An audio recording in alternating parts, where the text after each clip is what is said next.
there's a gay club. Mm-hmm. Many Latino individuals were killed, and the issue of providing an appropriate response for not only LGBTQ communities, but also Latino, undocumented, and where it's stigmatized in the Latino community. I mean, those overlapping intersections and barriers in language, culture, sexuality, you know, those presented a lot of challenges to people in the response that they had not seen before. You saw it in the shooting in the Gurdwara in Wisconsin, the Sikh shooting, the Sikh Gurdwara too. And we funded that entity. And that was a great partnership between the Gurdwara and the main grantee. So a mainstream grantee and a religious, culturally specific grantee coming together to provide those services, which we need to see more of. We're not seeing enough of that. So. Okay.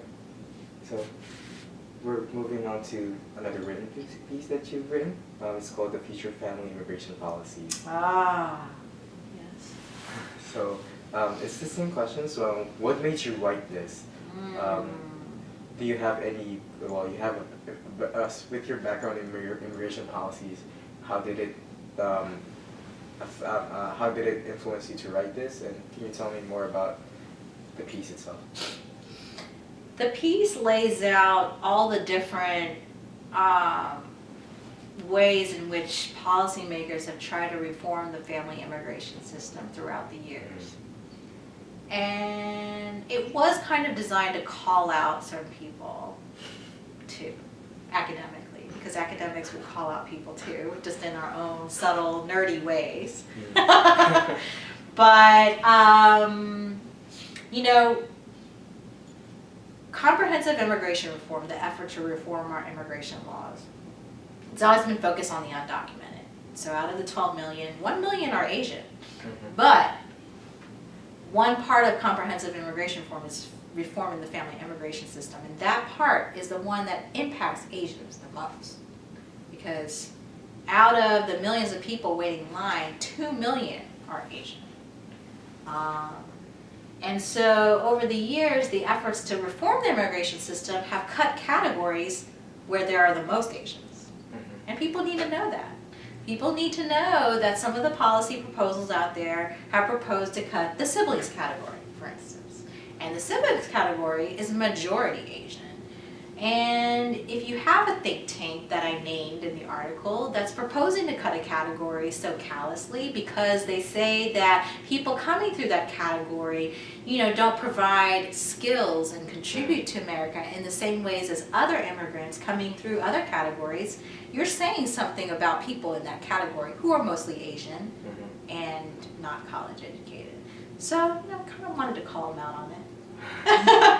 I mean, that was kind of the first purpose was educational so that people understand how family immigration is being proposed to be fixed, how it impacts Asians. But the second part was to call out people who are proposing to fix it in a way that disproportionately impacts the Asian American community. We did it very subtly, maybe too subtly, but, you know, the people who are in it recognize it, I think. And maybe it'd be interesting to know if people who are outside it, who read it, recognize it when they read it. But, I mean, I'll tell, that was the political impetus behind that specific, very hidden, obscure piece at that time. I want to read it. Yeah, I want you to read it and tell me what you think about it, whether we called out the appropriate people. Yeah. That's pretty awesome. So speaking of immigration, what are your thoughts on the current immigration issues and the executive orders themselves? Yeah, you want to talk about mental health issues. You know, after November, I have to say I was really depressed. And then after these executive orders, I felt like this is me speaking in my personal life, I felt like my president and my executive branch was assaulting me. I felt like an assault. Like I'm the daughter of a refugee.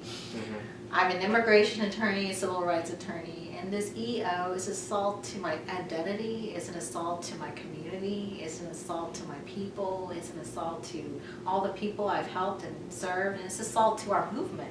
It's rolling back a couple decades of progress that we've diligently tried to make. It's crushing, it's devastating, it's mind-blowing how evil it is. And so when you talk about the Nazis, I don't think America really understands the depth of hate it takes to craft an executive order like this. Like, it is sheer evil in my view. It's heartbreaking, to be honest. I don't know how I'm gonna get over it.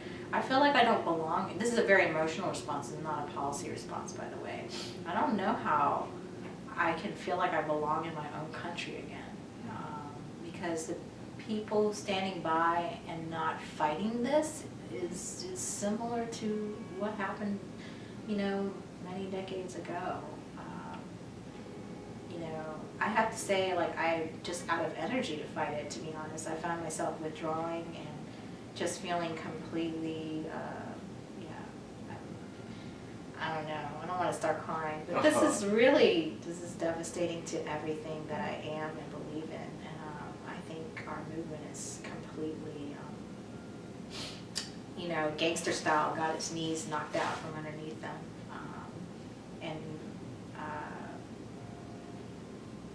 I'm glad that there's a great litigation response. I'm glad that the litigators, who are some of the best litigators in the nation, were able to block the first one. I'm unhappy that, for a lot, it may stand up under a constitutional test, the second one, but I think that I am heartened by the fact that there is such an emotional response in terms of getting out to the streets and petitions and new people coming into the movement to fight something so blatantly evil. I don't have another word for it. It's evil. But I am still disturbed that, for the most part, America is still going on its own way. I mean,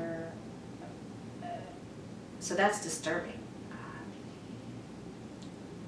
I only have but the most emotional, visceral response to this EO.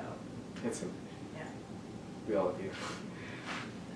So the next question is so our president have been explicitly attacking based on immigration, or just Latinos and especially Mexicans, but based on past census, the fastest growing immigration, immigrants that come to the U.S. and the fastest growing undocumented people are Asians.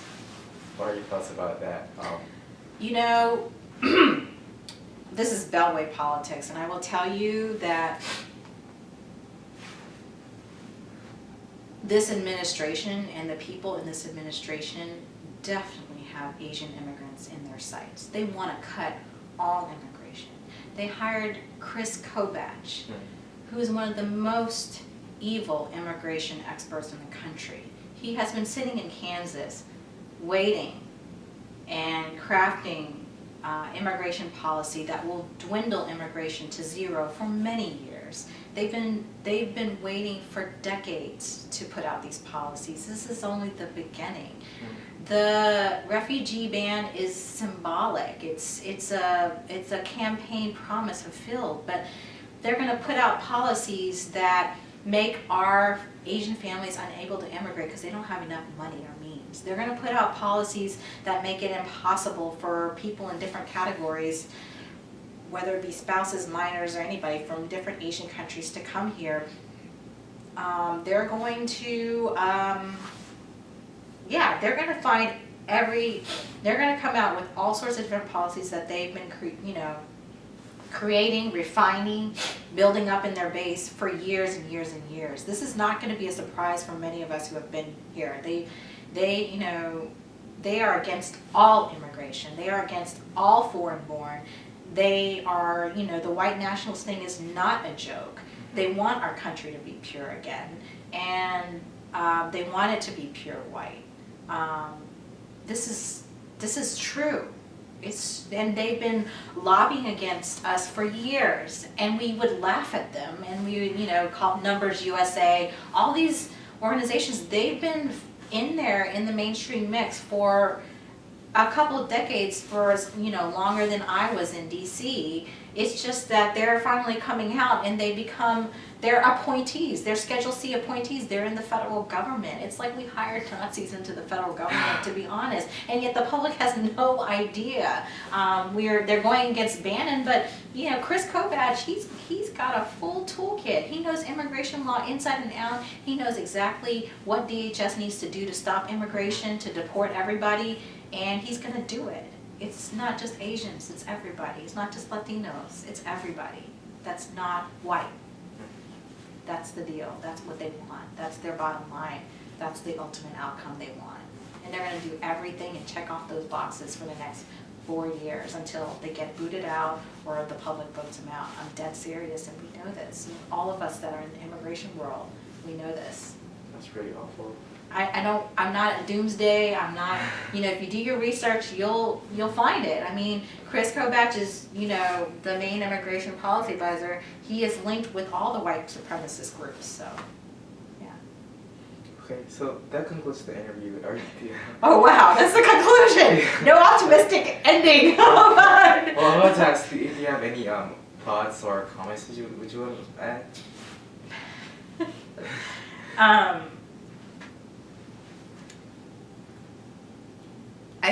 I still have the smallest inkling of hope. I just wanted to say that. I'm not all doomsday. I have confidence in the youth. On the day after the election, I did feel like, my work was a little bit nullified. But, I saw my kids leaving the door, and in my head I was like, that's the most important task, is that I am their mother and I raised them to be great change makers so that they and you all can make sure this never happens again. This fucked up thing that we have right now never happens again. But the thing is, it will. Things go in cycles. Politics goes in cycles. It does happen, periodically, but at least, we'll have a generation to check it, hopefully, this time. This generation, we're kind of the in-between. We're, smack between the beginning and the middle of the civil rights movement. So I'm just hoping that this, if I do my job right as a mom, as an educator, as an activist, and everybody understands their role in this fight, that, we can kind of, make ourselves up to history somehow.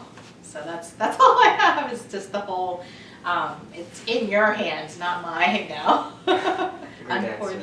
Yeah. Well, thank you so much. Thank you very much for your time. Yeah. We really appreciate it. Yeah. And this is actually very educational too. Was it? And it's really awesome. Thank you. Thank you so much. I hope I wasn't ranting too much. Oh no, you said everything, and it was really awesome. I hope I make a good professor next spring. I hope I don't scare the students away.